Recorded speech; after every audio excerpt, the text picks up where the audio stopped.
గొప్ప వ్యక్తి. అందుకని వాళ్ళిద్దరి స్ఫూర్తి ఉన్నందువల్ల వాళ్ళిద్దరికి పేరు పెట్టాం.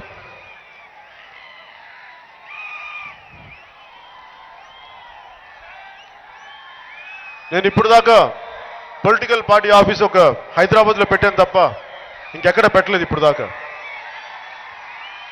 నా మొదటి జనసేన పార్టీ ఆఫీసు అనంతపురం నుంచే స్టార్ట్ చేస్తున్నాను.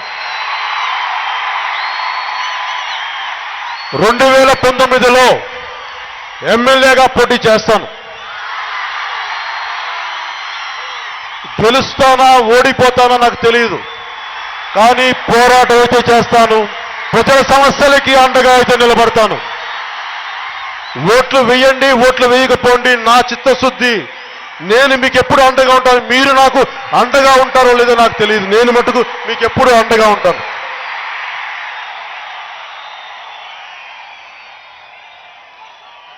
అందుకనే మన అనంతపురం సమస్యలో భాగంగా చాలా మంది నిపుణులతోటి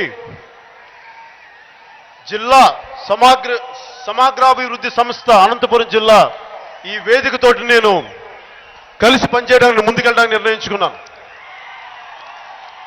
వీరిలో శ్రీ దేశాయి రామిరెడ్డి గారు, బికే నారాయణ రెడ్డి గారు, జంగటి అమర్నాథ్,